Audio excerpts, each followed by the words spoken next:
Morning, Charlton. Morning. Working hard? How you feeling? Well, thanks. Morning, Scott. How you going today? Hey Case, how's it going? Going well, thanks. Just had an interesting chat to a student in the car park who said to me, today there are more people alive than have ever died. That's crazy. Yeah, got me thinking about that. Huh. Interesting. Well, now I'm going to be thinking about it all day. Alright, I'll just jump on the bike here. So what are you working on at the moment? Working on sedentary behavior in the workplace. As always, Casey, it's killing people, and we've got to come up with a solution. Well, I'd love to come up with a solution, and I agree it is killing people, but scarily I don't think the majority of people know about it or even think that it's something that affects them. So how are we going to make them realise that? Well, what we use is a solution that is delivered through the computer that provides prompts every hour to remind people that they've been sitting for a long bout of time and they should get up and make some movement while they're at work. And it's not necessarily to get them to sweat or go run around the building, but just to break the sitting position so they're up and moving more throughout the day.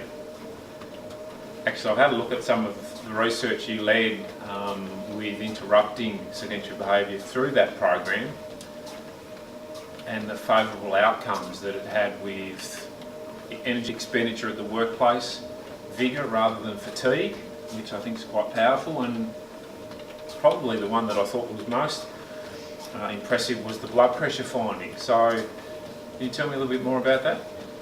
You're right, Casey. We found some very good health outcomes when we were using extra time in the field on TES government workers.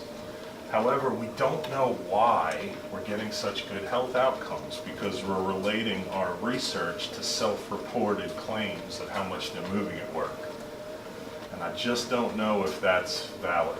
So what we're building now is we're working with sensor technology, working in collaboration with the School of ICT and people from biomechanics and exercise science to develop some sensor technology so that we can objectively measure sedentary behavior and movement in the workplace.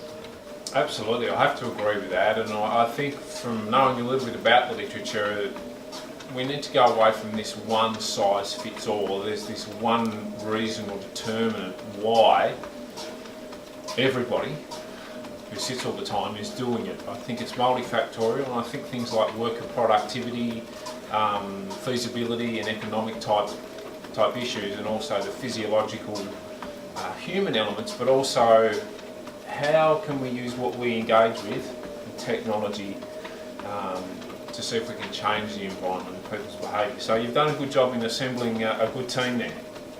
Perhaps that will provide a good platform to start to acknowledge we need some graduate researchers involved with our projects. Which we do. Are you interested in being part of our team? Would you like to help us further our research inquiry? Then please contact the Active Work Lab so we can explore the possibilities.